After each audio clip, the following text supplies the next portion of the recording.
السلام عليكم ورحمة الله وبركاته. الحمد لله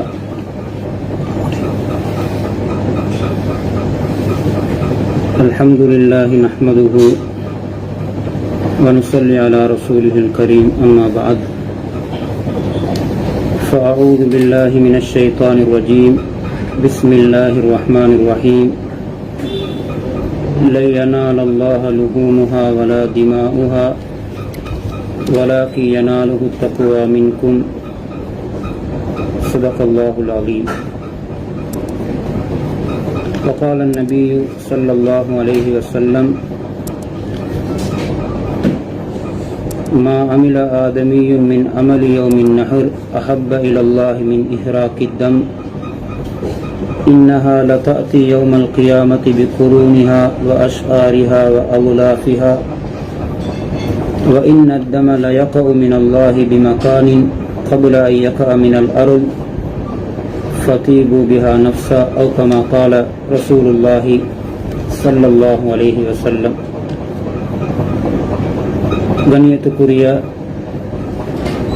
சங்கைக்குரிய மதிப்புக்குரிய அல்லாஹ்வின் நல்லடியார்களே, பெரியோர்களே, சகோதரர்களே, தாய்மார்களே, சகோதரிகளே, இந்த இணையதளங்களினூடாக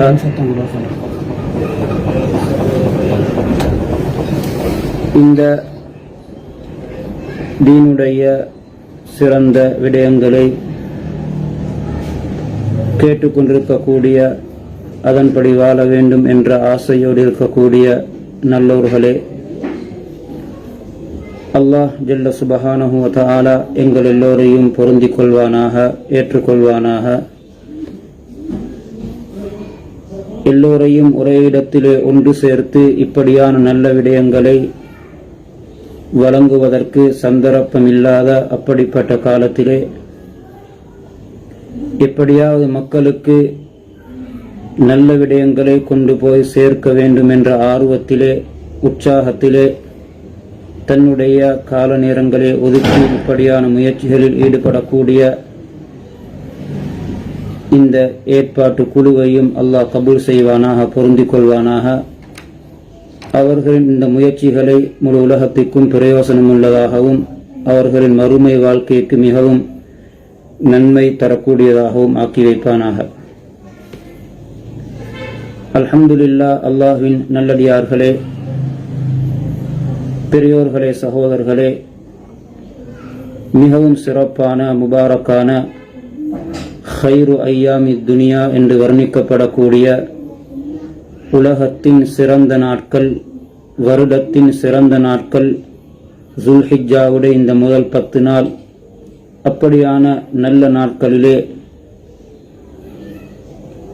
அல்லாஹ் ஜல்ல சுபஹானஹு வ தஆலா பல நல்ல விடயங்களை கேட்கும் பாக்கியத்தையும் எங்களுக்கு வழங்கிக் கொண்டிருக்கிறார். இந்த நாட்களுடைய சிறப்பு, உயர்வு, மதிப்பு, இந்த நாட்களை எப்படி கழிக்க வேண்டும் என்பவைகளை பற்றி நாம் நிறைய தொடர்ந்து கேட்டுக்கொண்டே இருக்கிறோம்.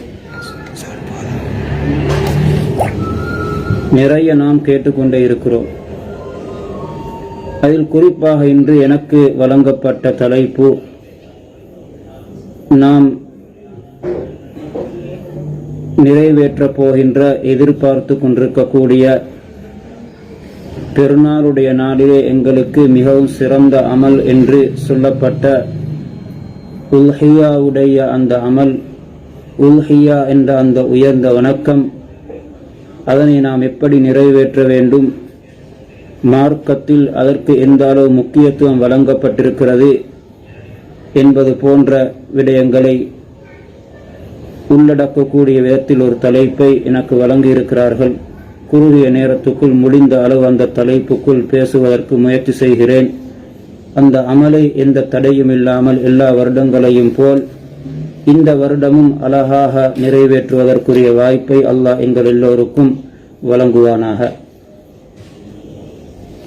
அல்லாஹ்வின் நல்லடியார்களே, பெரியோர்களே, சகோதரர்களே, உல்ஹியா என்பது அதனுடைய யதார்த்தமது என்ன, எதற்காக வேண்டி அந்த அமல் இந்த நாளிலே நிறைவேற்றப்படுகிறது, உலமாக்கள் குறிப்பிடுகிறார்கள், உல்ஹியா என்பது இது லியாஃபத்துர் ரஹ்மான். முழு உலகத்திலும் ஹஜ்ஜி பெருநாளுடைய தினத்திலே, அதனை தொடர்ந்து வரக்கூடிய ஐயாமு தஸ்ரீக் என்ற அந்த தினங்களிலே வழங்கப்படக்கூடிய இந்த அறுத்து பலியிடப்படக்கூடிய உயர்ந்த அமல் என்னவென்றால், இது அல்லாஹ்வுடைய விருந்து. அவனை ஏற்று வாழக்கூடிய இறை விசுவாசிகளுக்கு அல்லாஹ்வினால் வழங்கப்படக்கூடிய விருந்துதான் உல்ஹியா என்பது, லியாஃபத்துர் ரஹ்மான். எனவே அல்லாஹ்வுடைய அந்த விருந்தோம்பலை அல்லாஹ் வழங்குவதற்காக வேண்டி செய்த ஒரு ஏற்பாடுதான் இந்த உல்ஹியா. அது எந்த அளவு அதிகமாக வழங்கப்படுகிறதோ அந்த அளவுக்கு அல்லாஹ் சந்தோஷப்படுகிறார்.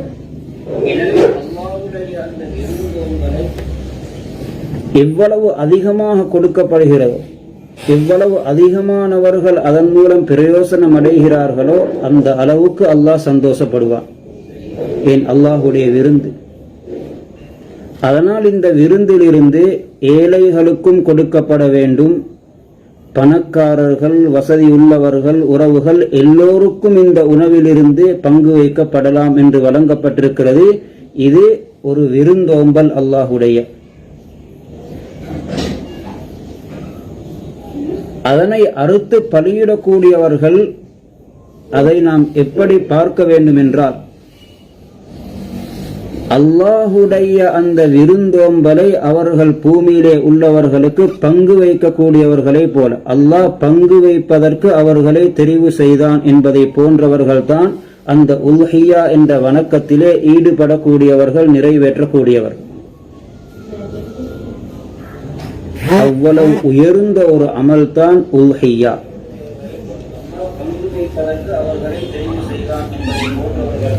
இந்த ஒன்றின் மூலம் விளங்கிக் கொள்ளலாம் இது எவ்வளவு முக்கியத்துவம் வாய்ந்த அமல். அல்லாஹ்வுடைய அந்த விருந்தோம்பலை பங்கு வைக்கக்கூடிய அந்த விடயத்தில் நானும் ஒரு மனிதனாக தெரிவு செய்யப்பட வேண்டும் என்று எல்லோரும் ஆசை வைக்க வேண்டும். அல்ஹம்துலில்லாஹ். அதனால் பல வருடங்கள் தொடர்ந்து இந்த உயர்ந்த அமலை பேணுதலாக நிறைவேற்றக்கூடியவர்கள் பாக்கியசாலிகள். அல்லாஹ் தெரிவு செய்கிறான். இந்த உயர்ந்த அமலை நிறைவேற்றுவதற்கு கிடைக்கும் நன்மை என்ன? ஒரு ஆடை நான் அறுத்து பலியிடுவதன் மூலம், அல்லது ஒரு மாட்டை அறுத்து பலியிடுவதன் மூலம், அல்லது ஒரு மாட்டிலே 7 பேரிலே ஒரு பங்குதாரராக நாமும் ஆகி அந்த உல்ஹியாவுடைய கடமையிலே ஒரு பங்கு எடுப்பதன் மூலம் எனக்கு என்ன நன்மை கிடைக்கும்? நபி ஸல்லல்லாஹு அலைஹி வஸல்லம் மிகவும் அழகாக அந்த சிறப்பை சொல்லி காட்டுகிறார். முதலாவது இந்த உல்ஹியாவுடைய சிறப்பு அம்சம் என்னவென்றால், மா அமில ஆதமியுன் மின் அமலின் யௌமன் நஹர் அஹப்ப இலல்லாஹி மின் இஹ்ராகித் தம். பெருநாளுடைய தினத்திலே நிறைவேற்றப்படக்கூடிய அமல்களில் அல்லாஹ்வுக்கு மிகவும் விருப்பமான அமல். எத்தனையோ வகையான அமல்கள் அந்த நாளிலே நடைபெறுகிறது. ஹாஜிகள் ஹஜ்ஜுடைய அந்த கடமையை முடியக்கூடிய தருணத்தில் ஜமராவுக்கு கல்லெறிகிறார்கள். தவாஃபுல் இஃபாலா, தவாஃபு ஜியாரா நடைபெறுகிறது. இன்னும் எத்தனையோ வகை வகையான அமல்கள் முழு உலகத்திலும் நடைபெறுகிறது. முழு உலகத்திலும் அன்றைய நாள் நடைபெறக்கூடிய அமல்களில் பெருநாளுடைய தினத்திலே நடைபெறக்கூடிய அல்லாஹ்வுக்கு மிகவும் விருப்பமான அமல் அன்றைய நாள் அறுத்து பலியிடுவது, அல்லாஹ்வுக்காக வேண்டி அந்த மிருகங்களுடைய இரத்தங்களை ஓட்டுவது, இஹ்ராகுத் தம். எனவே அந்த நாளில் இதைவிட ஒரு அல்லாஹ்வுக்கு விருப்பமான அமலை யாருக்கும் அந்த இடத்திலே கொண்டு வந்து வைக்க முடியாது. அந்த அமலுக்கு பகரமாக இன்னமொரு அமலை யாருக்கும் அறிமுகம் செய்ய முடியாது. நபி ஸல்லல்லாஹு அலைஹி வஸல்லம் சொல்லிவிட்டார்கள், அந்த நாளில் நிறைவேற்றப்படக்கூடிய அமல்களில் அல்லாஹ்வுக்கு மிகவும் விருப்பமான அமல் அறுத்து பலியிடுவது. இரண்டாவது, தொடர்ந்து அதனுடைய சிறப்பை சொன்னார். அவ்வாறு அறுத்து பலியிடுவதன் மூலம் அவருக்கு கிடைக்கக்கூடிய பிரயோசனம், இன்னஹா லதஅதி யௌமல் கியாமத்தி பிகுரூனிஹா வ அஷ்ஆரிஹா வ அல்லாஃபிஹா. கியாமத்துடைய நாளிலே உல்ஹியா என்ற அந்த வணக்கத்தை நிறைவேற்றுவதற்காக வேண்டி யார் யாரெல்லாம் அந்த மிருகங்களை அறுத்து பலியிட்டார்களோ, அது ஒரு ஆடை அறுத்திருக்கலாம், அல்லது ஒரு மாடை அறுத்திருக்கலாம், ஒட்டகத்தை அறுத்திருக்கலாம், மாட்டிலே ஒரு பங்குதாரராக சேர்ந்திருக்கலாம், அந்த எல்லா மிருகங்களும் கியாமத்துடைய நாளிலே வரும். அவைகளுடைய கொம்புகளுடன், அவைகளுடைய முடிகளுடன், அவைகளுடைய கால் குளம்புகளுடன் என்றால் முழு மிருகமும் அதனுடைய தோற்றத்திலே வரும். எதற்காக வேண்டி வரும்? வந்து அல்லாஹ்விடத்திலே அந்த மிருகங்கள் சாட்சி கூறும், யா அல்லாஹ், இவர் உனக்காக வேண்டி என்னை அறுத்து பலியிட்டார் என்றால் இவரை நீ பொருந்திக் கொள்ள வேண்டும், இவரை நீ ஏற்றுக்கொள்ள வேண்டும், இவரை நீ மன்னிக்க வேண்டும், இவருக்கு நீ சுவர்க்கத்தை வழங்க வேண்டும். உனக்காக வேண்டி என்னுடைய இரத்தத்தை ஓட்டியவர்களில் இவரும் ஒருவர் என்று இவரின் மூலம் எத்தனை மிருகங்கள் உலக வாழ்க்கையிலே அறுக்கப்பட்டதோ அந்த எல்லா மிருகங்களும் கியாமத்துடைய நாளிலே சாட்சி கூறும். யோசனை பண்ணி பாருங்க. இன்றைக்கு அல்ஹம்துலில்லாஹ் சந்தோஷமாக சொல்லக்கூடியவர்கள் இருக்கிறார்கள். துஆ செய்யுங்கோ. ஒரு 40 வருடமாக விடுபடாமல் ஒவ்வொரு வருடமும் ஒரு ஆடு அறுக்கிறேன், அல்லது ஒரு மாட்டுல பங்கு சேர்ந்து கொண்டே இருக்கிறேன், மௌத்து வரையிலே விடுபடாமல் அதனை நிறைவேற்ற வேண்டும், துஆ செய்யுங்கள் என்று சந்தோஷமாக சொல்லுகிறார்கள். அந்த 40 ஆடும் கியாமத்துடைய நாளிலே வரும். அறுக்கப்பட்ட அந்த 40 மாடும் கியாமத்துடைய நாளிலே வரும். அந்த 40 மாடு 40 ஆடும் அல்லாஹ்விடத்திலே சாட்சி கூறும், யா அல்லாஹ், ஒவ்வொரு வருடமும் எனக்காக உனக்காக வேண்டி இவர் எங்களுடைய இரத்தங்களை ஓட்டியவர். இந்த ஒரு சாட்சியே போதவா அந்த மறுமை வாழ்விலே வெற்றி கிடைப்பதற்கு? சாதாரணமான அமலாக நினைக்க வேண்டாம். தொடர்ந்து செய்யக்கூடியவர்கள் அதனை அழகாக மௌத்து வரையிலே செய்வதற்கே முயற்சி செய்வோம். அதிலிருந்து கலருவதற்குரிய காரணங்களை தேட வேண்டாம். உயர்ந்த சிறப்புக்குரிய அமல். மூன்றாவதாக தொடர்ந்து சொன்னார், وَإِنَّ الدَّمَ لَيَقَعُ مِنَ اللَّهِ بِمَكَانٍ قَبْلَ أَن يَقَعَ مِنَ الْأَرْضِ. நீங்கள் அறுக்கக்கூடிய அந்த பிராணியின் இரத்த துளி பூமியிலே படுவதற்கு முன்னால் அல்லாஹ்விடத்திலே உங்களுக்குரிய நன்மை, உங்களுக்குரிய சவாப் எழுதப்பட்டு விடுகிறது. அல்லாஹ்விடத்திலே உங்களுக்காக வேண்டி அது ஏற்றுக்கொள்ளப்படுகிறது. இரத்தம் பூமியில் வடிவதற்கு முன்னால் அல்லாஹ்வுக்காக வேண்டி அந்த பிராணியுடைய கழுத்தின் மீது கத்தியை வைக்கும் பொழுதே அல்லாஹ் அவரை ஏற்றுக்கொண்டு விடுகிறார், நன்மையை முடிவு செய்து விடுகிறார், அவருடைய இஹ்லாஸை பொறுத்து. அந்த அளவு அல்லாஹ் இந்த அமலை சந்தோஷமாக எதிர்பார்க்கிறான் அடியார்களிடத்தில். ஏன்? அவனுடைய விருந்து அது. ஒரு ஹதீஸிலே சொன்னார்கள், அறுக்கப்படக்கூடிய அந்த பிராணியின் ஒவ்வொரு முடிக்கும் ஒரு நன்மை. அது 7 பேர் ஒரு மாட்டுல சேர்ந்து அறுத்தாலும் 7 பேருக்கும் அந்த முடியை அல்லாஹ் பிரிக்க மாட்டான். அது எங்களுடைய லேசிக்காக வேண்டி 7 பேர் சேரலாம். ஆனால் 7 பேருக்கும் அந்த முழு மாட்டிலும் எத்தனை மயிர்கள் இருக்குமோ அந்த அளவு நன்மை. அதனுடைய கொம்புகளுக்கும் நன்மை கிடைக்கும் என்று ஒரு ஹதீஸிலே வந்திருக்கிறது. இந்த எல்லா சிறப்பையும் நபி ஸல்லல்லாஹு அலைஹி வஸல்லம் சொல்லிவிட்டு சொன்னார்கள், ஃபதீபு பிஹா நஃப்ஸன். எனவே அடியார்களே, மன விருப்பத்துடன் சந்தோஷமாக இந்த அமலை செய்யுங்கள். மனப்பூர்வமாக சந்தோஷத்துடன் கிடைத்த உயர்ந்த பாக்கியமாக நினைத்து இந்த அமலை நிறைவேற்றுங்கள் என்பதாக அடியார்களை உற்சாகப்படுத்தினார். கண்ணியத்துக்குரியவர்களே, மதிப்புக்குரியவர்களே, இவ்வளவு உயர்ந்த சிறப்பு சொல்லப்பட்ட அமல் தான் இந்த உல்ஹியாவுடைய அமல். ரசூலுல்லாஹி ஸல்லல்லாஹு அலைஹி வஸல்லம் இந்த அமலுக்கு எவ்வளவு முக்கியத்துவம் கொடுத்தார். இது சில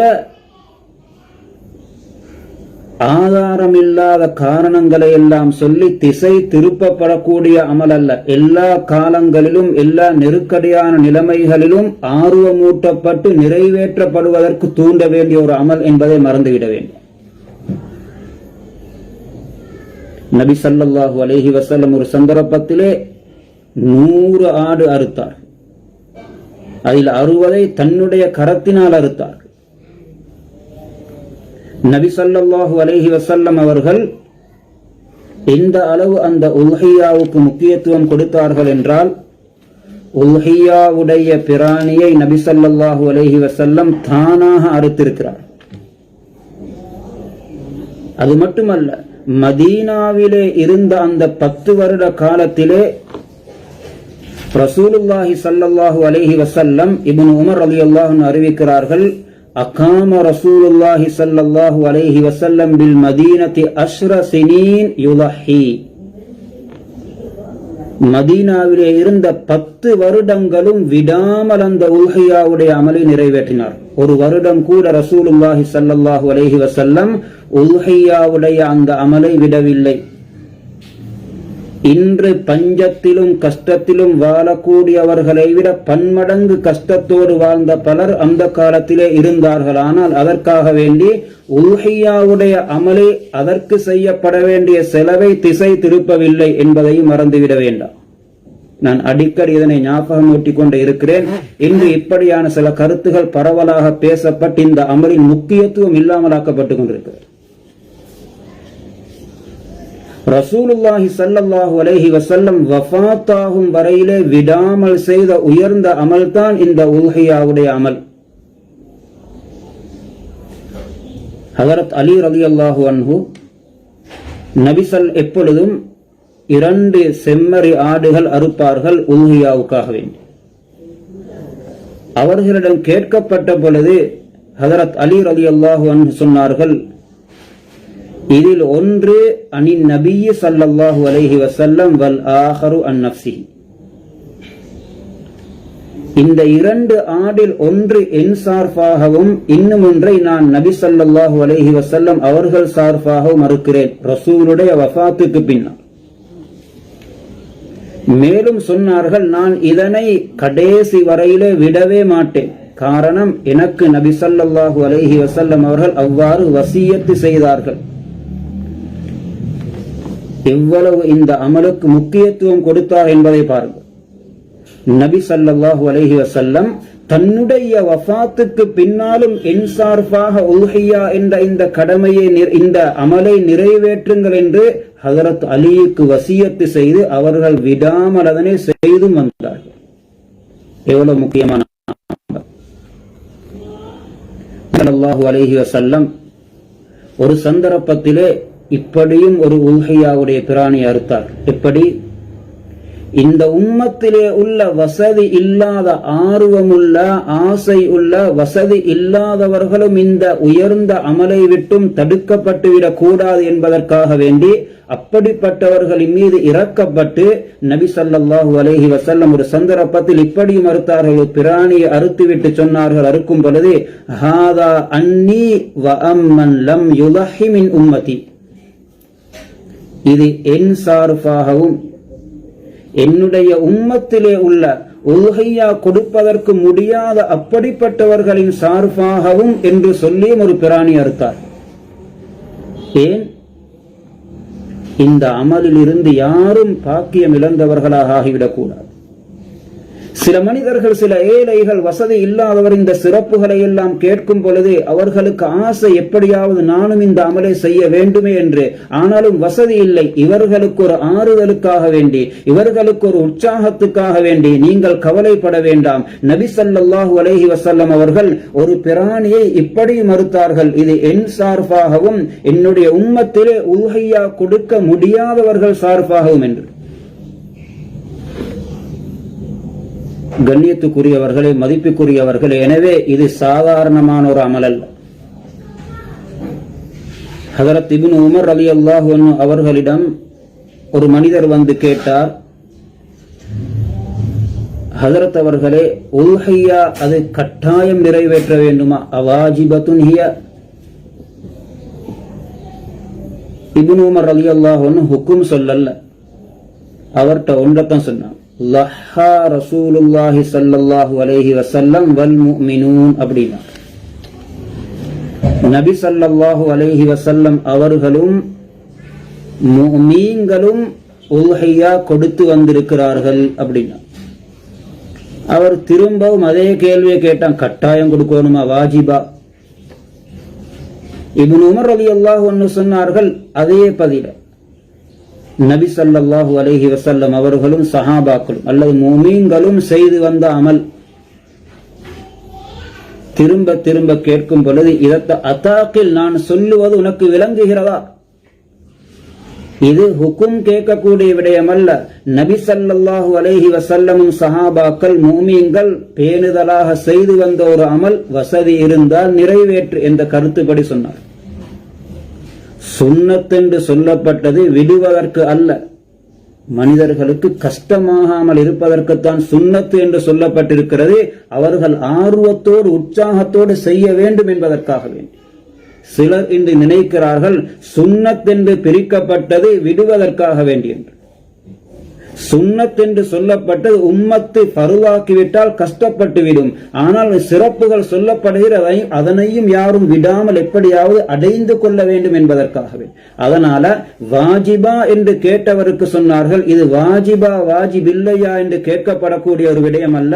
சஹாபாக்களும் ரசூலுல்லாஹி ஸல்லல்லாஹு அலைஹி வஸல்லமும் பேணுதலாக செய்து வந்த அமல், முடியுமாக இருந்தால் நிறைவேற்று, இல்லாவிட்டால் விட்டுவிடு என்ற கருத்துப்படி சொன்னார். இவ்வளவு முக்கியத்துவம் வாய்ந்த ஒரு அமல் தான் இந்த உல்ஹியாவுடைய அமல்.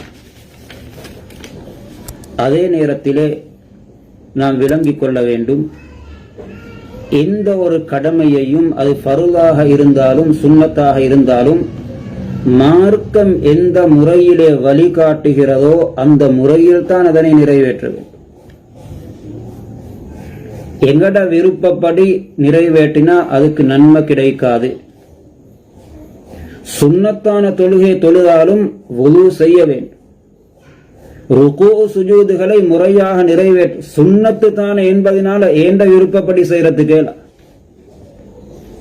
உல்ஹியா ஒரு சிறந்த அமல், உயர்ந்த அமல். அதற்கு சொல்லப்பட்ட முழுமையான நன்மை கிடைக்கும் எப்பொழுது அது ஷரீஅத்தும் மார்க்கமும் சொன்ன அந்த நிபந்தனைகளோடு நிறைவேற்றப்பட்டால்.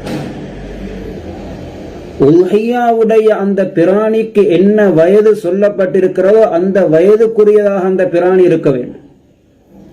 ஒரு மாடு 2 வருடம் பூர்த்தியானதாக இருக்க வேண்டும் என்றால் அது 2 வருடம் பூர்த்தியான மாட்டை அறுத்தால் தான் அது உல்ஹியா, இல்லாவிட்டால் அது வெறுமனே சதகா.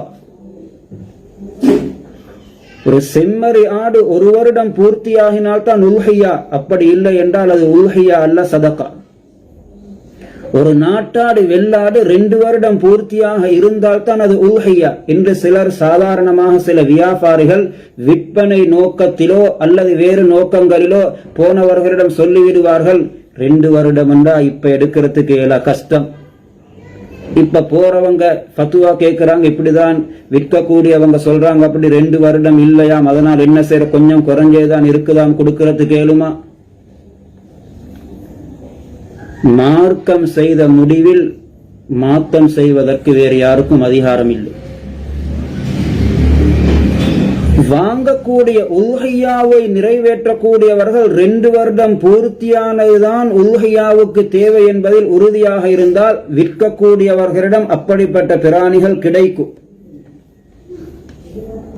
விற்கக்கூடியவர்களும் யோசிக்க வேண்டும், முஸ்லீம்கள் இது இபாதத்துக்காக வேண்டி வாங்குகிறார்கள், இதில் ஏமாத்தி விட்டோம், பொய் சொல்லி கொடுத்தோம், குறைந்த வயதை பூர்த்தியான வயது என்று சொல்லி ஏமாற்றினால் முழு பாவத்தையும் சுமக்க வேண்டி வரும். இது அல்லாஹுடைய கட்டளை, அல்லாஹ் எதிர்பார்க்கக்கூடிய மிகப்பெரிய உயர்ந்த இபாதத்தும் அவனுடைய விருந்தோம்பலும். அவன் இதனை இப்படித்தான் நிறைவேற்ற வேண்டும் என்று எதிர்பார்க்கிறான். அதில் குறை உள்ளதாக இருக்க முடியாது. இறைச்சியிலே மாமிசத்திலே குறையை ஏற்படுத்தக்கூடிய எந்த குறையுள்ள பிராணியையும் அந்த உல்ஹியாவிலே கொடுக்க முடியாது. அது பரிபூரணமானதாக சிறந்ததாக அல்லாஹ்வுடைய விருந்தோம்பல் உயர்ந்த ஒரு அமல் இபாதத்தாக செய்யப்படக்கூடிய பிராணி. நல்லதை விலை கூட கொடுத்தாலும் சிறந்ததை வாங்கி அழகான பிராணியை கொடுக்க வேண்டும். ஏமாறி வாங்கிவிடவும் கூடாது, அலட்சியமாக சாதாரணமானதை வாங்கிவிடவும் கூடாது, விற்கக்கூடியவர்கள் ஏமாத்திவிடவும் கூடாது. இறைச்சியில் குறை வரக்கூடிய எந்த குறை இருந்தாலும் அது உல்ஹியாவாக நிறைவேறாது. சில குறைகள் இருந்தால் அதில் இறைச்சியில் பாதிப்பு ஏற்படாவிட்டாலும் அவைகளும் இல்லாமல் இருப்பதுதான் சிறந்தது. அந்த ஒவ்வொரு குறையையும் சொல்லி காட்டுவதற்கு நேரம் இடம் கொடுக்காது, அதனால் சுருக்கமாக சொல்லுகிறேன். எனவே வியாபாரிகள் அந்த குறை வயதுள்ளது கிடைக்காது என்ற வார்த்தையை ஏற்றுக்கொள்ள வேண்டாம். அந்த வயதுதான் எங்களுக்கு தேவை, இல்லை என்றால் உல்ஹியா நிறைவேற்ற முடியாது.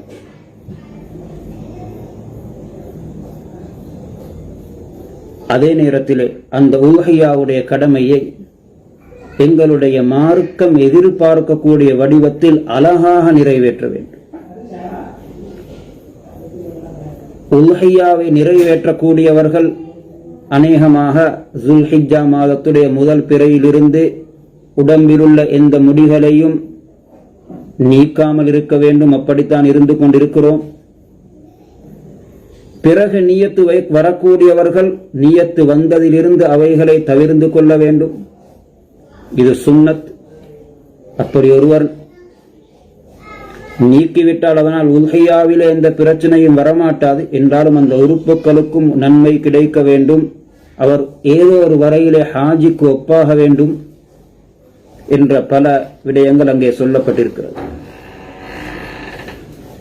எனவே உல்ஹியா நிறைவேற்றக்கூடியவர்கள் முதலாவது அவர்களுடைய நியத்து மிகவும் சிறந்த நியத்தாக இருக்க வேண்டும். இஹ்லாஸ். நான் இந்த கடமையை இந்த அமலை நிறைவேற்றுவது அல்லாஹ்வுடைய பொருத்தத்துக்காக வேண்டி. இத்தனை வருடம் நாங்க விடுபடாமல் கொடுத்திருக்கிறோம் என்ற பேருக்கும் புகழுக்கும் அல்ல. அல்லது எங்கட ஊர்ல வளமைய போல இந்த வருடமும் நாங்க இத்தனை மாடு கொடுத்தோம் என்ற பெயர் எடுப்பதற்கு அல்ல. அல்லது எங்கட குடும்பம் சேர்ந்து இவ்வளோ பெரிய மாடு அறுத்தோம் என்று பெயர் போடுவதற்கு அல்ல. இந்த மோசமான நீயத்துகள் வந்தால் செலவழித்தது நஷ்டம். அல்லாஹ் அறுத்து பலியிடக்கூடியவர்களுடைய உள்ளத்திலே உள்ள தக்குவாவை இஹ்லாஸை தான் பார்க்கிறான். அந்த மாடு என்ன சைஸிலே இருக்கிறது என்பதை அல்லாஹ் பார்ப்பதில்லை. لا ينال الله لحومها ولا دماؤها ولكن يناله التقوى منكم. அறுத்து பலியிடக்கூடிய அந்த பிராணிகளுடைய மாமிசங்களோ இரத்தங்களோ அல்லாஹ்வை போய் சேராது. அது மக்களுக்கு பங்கு வைக்கப்படும். அல்லாஹ்விடத்திலே செல்லுவது உங்களுடைய உள்ளத்திலே உள்ள இஹ்லாஸ், அந்த தக்வா, இறையச்சம், அவனுக்காக வேண்டி நிறைவேற்றுகிறேன் அந்த நன்மை அடைவது என்ற அந்த நல்ல நீயத்துகள் தான் அல்லாஹ்விடத்திலே போகும். எனவே நீயத்தை அழகாக்கிக் கொள்வோம். முடிந்த அளவுக்கு அறுக்கக்கூடிய பிராணிகள் யாரு சேர்ந்து அறுத்தாலும் தனியமாக அறுத்தாலும் அந்த இடத்திலே அவர்கள் சமூகமாகுவது சிறந்தது. ஹஜரத் ஃபாத்திமா ரலியல்லாஹு அன்ஹா அவர்களுக்கு நபி ஸல்லல்லாஹு அலைஹி வஸல்லம் சொன்னார்கள், உங்களுடைய பிராணி அறுக்கப்படக்கூடிய இடத்திலே போய் கலந்து கொள்ளுங்கள், அதனை பார்வையிடுங்கள். ஆனால் இந்த காலங்களிலே சுகாதார முறைகள் பேணப்பட வேண்டும். ஒரு இடத்திலே பலர் ஒன்று கூடக்கூடாது என்ற அந்த முறைகள் பேணப்பட வேண்டும். எனவே அதையும் உல்ஹியா கொடுக்கக்கூடியவர்கள் 100க்கு 100 கவனத்திலே கொள்ள வேண்டும். அந்த உல்ஹியாவை முடிந்த அளவு நிறைவேற்றும் பொழுது ஒழுக்கங்களையும் அதனுடைய முஸ்தஹப்பாத்துகளையும் முறையாக பேண வேண்டும். மாற்று மதத்திலே உள்ளவர்களை இது ஒரு சிறந்த அமல் என்று பார்க்க வேண்டும். அவர்கள் இது ஒரு மிருக கொடுமை என்று சொல்லப்படக்கூடிய அளவுக்கு நாம் இந்த கடமையை, இந்த அமலை நிறைவேற்றுவதற்காக வேண்டி மோசமான முறைகளில், ஒழுக்கமில்லாத முறைகளில், அந்த மிருகங்களுக்கு நோவினை ஏற்படுத்தக்கூடிய முறைகளில் நடந்து கொள்ளக்கூடாது. உஹையாவுடைய அந்த பிராணிகளை கொண்டு வரும் பொழுதிலிருந்து அது ஆரம்பமாகும். இன்று சில பிராணிகள் கொண்டு வரப்பட ஒரு வாகனத்துக்குள்ளே பல மிருகங்களை, சில இடங்களிலே கேள்விப்பட்டோம், சில மிருகங்களை ஒரு சின்ன லொரியில, படி லொரியில 4-5 மாட்டை போட்டு கொண்டு வந்து அதுல 1-2 செத்து அது சில பெரிய பிரச்சனைகளை ஏற்படுத்தி அல்லாஹ் பாதுகாக்கவே. நாங்கள் முறையில்லாமல் நடந்து கொள்வது இந்த கடமையை நிறைவேற்ற முடியாமல், அமலை நிறைவேற்ற முடியாமல் தடை வந்துவிட்டால் அதற்கு காரணமாக இருந்தவர்களை அதனை சுமக்க வேண்டி வரும். எனவே மிருகங்களுக்கு இஸ்லாம் சொன்ன வழிகாட்டல் அணுவளவும் நோவினை வராமல் தான் அதனுடன் நடந்து கொள்ளுமாறு சொல்லி இருக்கிறது. இதுவரையும் ஹதீஸ் சொல்லுகிறது, அறுக்கும் பொழுது கத்தியை நன்கு கூர்மையாக்கி கொண்டு அருங்கள். ஏன்? மொட்டை கத்தியால் அறுக்கும் பொழுது அந்த மிருகத்துக்கு வருத்தம் உண்டா? எங்களுக்கு முறை சொல்லப்பட்டிருக்கிறது, பல பிராணிகள் இருக்கும் பொழுது அடுத்த பிராணியை முன்னால் வைத்துக் கொண்டு அறுக்க வேண்டாம். அதற்கும் அந்த உணர்வு இருக்கிற அந்த அறுக்கப்படக்கூடிய காட்சி அதற்கு வருத்தத்தை ஏற்படுத்தக்கூடாது. அறுக்கப்படக்கூடிய பிராணிக்கு விளங்கக்கூடிய முறையிலே கத்தியை வைத்துக் கொள்ள வேண்டாம், கத்தியை தீட்ட வேண்டாம் என்று ஃபுகஹாக்கள் எழுதியிருக்கிறார்கள். அந்த அளவும் அதற்கு வருத்தம் உண்டாக கூடாது. அறுக்கப்பட்டதன் பின்னாலும் எத்தனை மிருகங்கள் இருந்தாலும் அவசரத்துக்காக வேண்டி உடனடியாக அந்த தோள்களை உரிக்க வேண்டாம். அதனுடைய உயிர் நன்கு சென்று சூடு ஆறியதன் பின்னால் அதனுடைய தோள்களை உரிக்குமாறு சொல்லப்பட்டிருக்கிறது. காரணம், அதற்கு வருத்தம் ஏற்பட்டுவிடக் கூடாது என்பதற்காகவே.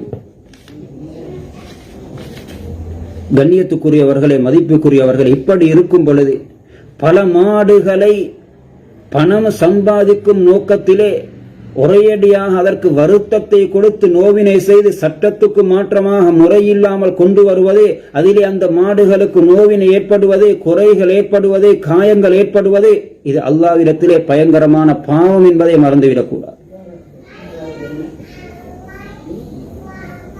அதே நேரத்திலே அந்த பிராணிகளை அறுக்கப்பட்டு பங்கு வைக்கப்படும் பொழுது இது அல்லாஹுடைய விருந்து. தன்னுடைய பங்கிலிருந்து 1/3 பகுதி எங்களுடைய உணவுக்காக வேண்டி எடுத்துக்கொள்ளலாம். 3 இன்னும் பகுதி குடும்பங்கள் உறவுகளுக்கு சுன்னத்தான முறை, இன்னும் பகுதி ஏழைகளுக்கு. ஏழைகளுக்கு குறைந்தது ஒரு பகுதி போய ஆக வேண்டும். இல்லை, ஒருவர் முழுமையாக ஏழைக்கு பங்கு வைத்தார், குடும்பங்களுக்கு பங்கு வைத்தார், வரவேற்கத்தக்க விட. தனக்கு 3 பகுதி எடுத்துக் கொள்ளலாம், சாப்பாட்டுக்காக வேண்டியது பரக்கத்தான உணவு. அதே நேரத்தில் அரசாங்கத்துடைய சட்ட திட்டங்களையும் நாம் மதிக்க வேண்டும். ஃபோமிட் எடுத்துதான் அறுக்க வேண்டும். சிலர் கேட்கிறார், அப்படி எடுக்காம அறுத்தா உல்ஹியா கூடாதா? இது மடத்தனமான கேள்வி. இதை ஒரு அறிவுள்ளவர், புத்தியுள்ளவர் இந்த கேள்வி இந்த நாட்டில் இருந்து கொண்டு கேட்க மாட்டார். ஃபோமிட் இல்லாம அறுத்தா உல்ஹியா கூடுமா கூடாதா, இதை மட்டும் சொல்லுங்க. அப்படி அறுத்து ஒத்தர் 2 பேர் ஒரு 1000 ரூபாவுடைய மிச்சம் பிடிப்பதற்காக வேண்டி செய்துவிட்டு அந்த ஊரிலே யாருக்கும் அந்த கடமையை நிறைவேற்ற முடியாமலாகிவிட்டால் அவனுடைய குற்றத்தை சுமக்க வேண்டி வரும். அல்லது அரசாங்கத்தினால் தடுக்கப்பட்ட நாளிலே, போயடே போன்ற நாட்களில் அறுக்கப்படக்கூடாது என்றால் அறுக்கக்கூடாது. அந்த நாள் அறுத்த உல்ஹியா நிறைவேறாதா என்ற கேள்வி, இது ஒரு புத்திசாலியுடைய கேள்வியல். அதனுடைய பின்னணியில் ஏற்படக்கூடிய விளைவுகளை தான் அறிவாளி யோசிப்பார். கண்ணியத்துக்குரியவர்களே, மதிப்புக்குரியவர்களே, எனவே இது ஒரு சிறந்த அமல், உயர்ந்த அமல். இதனை அழகாக நிறைவேற்ற வேண்டும். மாற்று மதத்தார்களுடைய உணர்வையும் மதிக்க வேண்டும். பங்கு வைக்கும் பொழுது பாதைகளிலே இரத்தங்கள் சிந்துவது, அதனுடைய அந்த மேலதிகமானவைகள் அழுக்கள் அங்கும் இங்கும் போடப்படுவது, அறுக்கப்பட்டதன் பின்னால் துர்நாற்றம் வீசப்பட்டு கொண்டிருப்பது, ஒரு சுன்னத்தான அமலை நிறைவேற்ற போய் ஹராமான காரியங்களை செய்து பாவிகளாகவும் மாறிவிடக்கூடாது. அல்லாஹ்வுடைய அழகான விருந்தோம்பலை, அழகான அமலை குறை கூறக்கூடிய அமைப்புக்கு கொண்டு போய் தள்ளிவிடக்கூடாது. இறுதியாக மிக முக்கியமான சில விடயங்களில் ஒன்று, இந்த காலங்களிலே இந்த மிருகங்களை விற்பனை செய்யக்கூடியவர்கள் கொஞ்சம் அல்லாஹ்வை பயந்து நடந்து கொள்ள வேண்டும். ஒரு சீசன் என்ற அடிப்படையிலே ஓரளவு விலையை கூட்டி விற்பது ஏற்றுக்கொள்ளலாம். அதற்காக வேண்டி இந்த வணக்கத்தை செய்யக்கூடியவர்கள் எப்படியும் வாங்குவார்கள் என்பதற்காக வேண்டி சந்தர்ப்பத்தை பயன்படுத்தி விலையை மிகவும் கூடுதலாக கூட்டி என்று ஒருவர் சொன்னார். 1 லட்சம் 1.5 லட்சம் போகக்கூடிய மாட்டுக்கு 2.5 லட்சம் விலை அடிச்சாரு. இந்த நாவும் கூசா 350 ரூபா ராத்தலுக்கு 500 ரூபாய் சும்மா விலை அடிச்சாரு. இபாதத்துக்காக வேண்டி மக்கள் வாங்குகிறார்கள். இதை வைத்து நாம் பணம் சம்பாதிப்பதை மாத்திரம் நோக்கமாக கொண்டு கூடுதலான அளவு சொல்லி எப்படியும் எடுக்கத்தானே செய்வார் என்பதற்காக வேண்டி விலையை அதிகரித்தோம் என்றால் அளவுக்கு மேல் அது அநியாயமாக மாறிவிடும். அப்படி எடுக்கக்கூடிய உங்களுடைய பணத்தில் பரக்கத் என்பது உண்டாக மாட்டாது. எனவே ஓரளவு கூட்டி விற்பது அது நியாயம். அளவுக்கு அதிகமாக விற்பது என்பது ஒரு மனசாட்சி இருக்கிறது மனிதனுக்கு. இந்த பொருளுக்கு விலை அடிப்பதில் ஒரு மனசாட்சி மனிதனுக்கு இருக்கிறது. அந்த மனசாட்சிக்கு மேலால் எப்படியாவது சந்தர்ப்பத்தை பயன்படுத்தி அறுத்து விடுவோம் என்பதற்காக வேண்டி, அவர் மாடை அறுப்பதற்காக வேண்டி அவருடைய உள்ள பணத்தை நீங்கள் அறுத்து விட்டால் அதிலே உள்ள பரக்கத்துகள் இல்லாமலாகி. எனவே விற்பனை செய்யக்கூடியவர்கள் இந்த விடயத்திலே மிகவும் கவனமாக இருக்க வேண்டும். இரண்டாவதாக, இன்று பொதுவாக பல இடங்களிலும் பலராலும் பேசப்படுகிறது, இந்த காலத்திலே மக்களுக்கு அடிப்படை தேவைகளையும் நிறைவேற்றிக் கொள்ள முடியாத நிலையில் இருக்கும் பொழுது இந்த உல்ஹையாவுடைய அமலை நிறைவேற்றுவதை விட அந்த பணங்களை எல்லாம் ஒன்று சேர்த்து அப்படிப்பட்ட விடயங்களை செய்யலாமே, அதை இதைவிட சிறப்பாக காட்டுகிறார்கள். அப்படிப்பட்ட தேவை வரவில்லை. இரண்டாவது, இந்த நாட்களில் செய்யப்படக்கூடிய அமல் உல்ஹையாவுடைய அமல், அதற்கு சொல்லிய சிறப்பு அந்த அமலை நிறைவேற்றுவதன் மூலம். அதே நேரத்தில் இறைச்சி என்பது எல்லோரும் விரும்பி சாப்பிடக்கூடிய தேவையான ஒரு உணவை அல்லாமல் தேவையற்ற ஒரு உணவு அல்ல. மார்க்கம் சொன்ன சில விடயங்களில் நாம் எங்களுடைய புத்தியை போட்டு அதனை பிரட்டிவிடக் கூடாது. சதகத்துல் ஃபித்ரில் மக்களுக்கு அரிசி வழங்கப்படுகிறது. ஏழைகள் பல மாதங்கள் சந்தோஷமாக சாப்பிடுகிறார். அதை பணமாக கொடுக்கும் பொழுது அது ஒரு வாரத்துக்குள்ளே முடிந்து விடுகிறது. சில ஏழைகள் ரமலானிலே கிடைக்கக்கூடிய அந்த அரிசியை வைத்துக் கொண்டு 6 மாதங்கள் 7 மாதங்கள் சாப்பிடுகிறார்.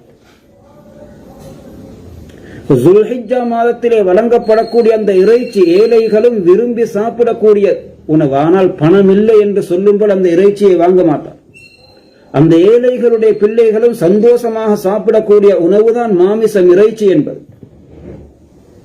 சில ஏழைகள் ஜுல்ஹிஜ்ஜா மாதத்திலே வழங்கப்படக்கூடிய அந்த பார்சல்களை வைத்துக் கொண்டு பல மாதங்கள் சந்தோஷமாக மாமிசத்துடன் சாப்பிடுகிறார். ஏன் அந்த அவர்களின் சந்தோஷத்தை இல்லாமலாக்க வேண்டும்? இதனால் தான் நபி ஸல்லல்லாஹு அலைஹி வஸல்லம் உற்சாகப்படுத்தினார். இத்தனை மாடுகள் அறுக்கப்பட வேண்டுமா, இத்தனை மாடுகள் தேவையா என்று கூற வேண்டாம். எத்தனை அறுக்கப்பட்டாலும் ஏழைகள் சந்தோஷமாக எவ்வளவு வழங்கப்பட்டாலும் வாங்குவார்கள். வசதி உள்ளவர்களுக்கு இறைச்சியை வாங்கி சாப்பிடுவது பெரிய காரியம் அல்ல. அவர்களுக்கு அந்த அளவு பார்சல்கள் தேவைப்பட மாட்டாது. ஆனால் ஏழைகளுக்கு எத்தனை பார்சல்கள் போனாலும் சந்தோஷமாக வாங்குவார்கள்.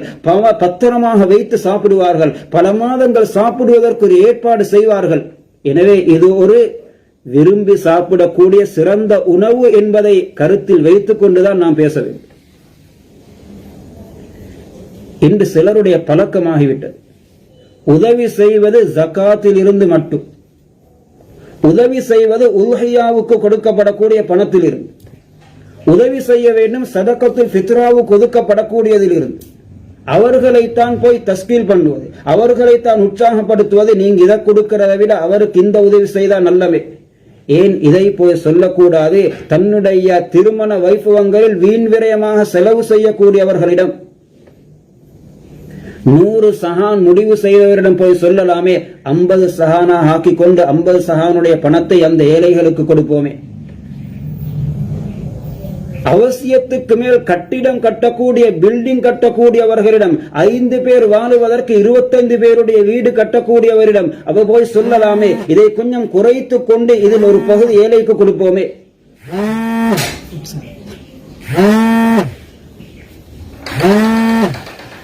ஆடம்பரமான ஆடைகள் வாங்கக்கூடியவர்களிடம் போய் சொல்லலாமே, இதனை குறைத்து கொண்டு கொஞ்சம் ஏழைகளுக்கு கொடுப்போமே.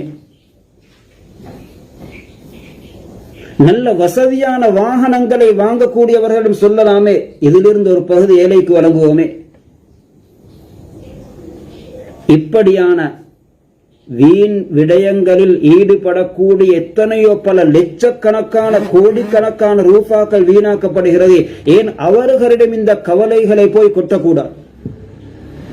ஒரு 15,000 13,000 பங்குக்கு சேரக்கூடிய அந்த உல்ஹியா கொடுக்கக்கூடியவரிடம் போய் இதை சொல்ல வேண்டும், ஏழைகளுக்கு கிடைக்கும் அந்த இறைச்சியையும் இல்லாமலாக்குவதற்கு. நபி ஸல்லல்லாஹு அலைஹி வஸல்லம் மௌத் வரையிலே விடாமல் செய்த அமலை வேறொரு திசையின் பக்கம் திருப்ப வேண்டாம். தன்னுடைய மௌத்துக்கு பின்னாலும் என் சார்பாக நிறைவேற்றுங்கள் என்று வசியத்து செய்துவிட்டு சென்ற அமலுடைய முக்கியத்துவத்தை இல்லாமலாக்க வேண்டாம். என் சார்பாகவும் என்னுடைய உம்மத்திலே உல்ஹியா கொடுக்க முடியாதவர்கள் சார்பாகவும் என்று முக்கியத்துவம் கொடுத்து செய்த அமலை அவனுடைய மகத்துவத்தை குறைக்க வேண்டாம். ஏழை எளிய மக்களுக்கு ஜகாத்திலிருந்து மட்டுமல்ல சதகாத்திலிருந்து நிறைய உதவி செய்வோம், அல்லாஹ் பரக்கத்து செய்வார். ஏனைய வீண்விரயமான செலவுகளுக்கு கொடுக்கப்படக்கூடியதிலிருந்து அல்லது நாம் அன்றாடம் மாமிசத்துக்கு செலவழிக்க கூடியதில் ஒரு பகுதியை ஏழைகளுக்கு கொடுப்போம்.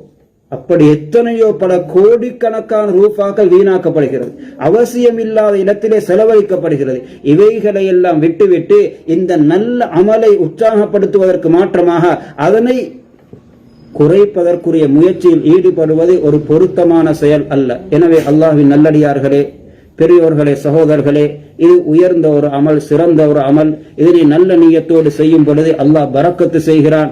எனவே செய்யக்கூடியவர்கள் வளமையாக செய்து வந்தவர்கள், அரசாங்கமே ஒரு தடை உண்டாக்கவில்லை. இதுவரையில் சட்டங்களை முறைகளை வைத்திருக்கிறது. அந்த முறைகளுடன் செய்தால் எந்த பிரச்சனையும் வரப்போவதும் இல்லை.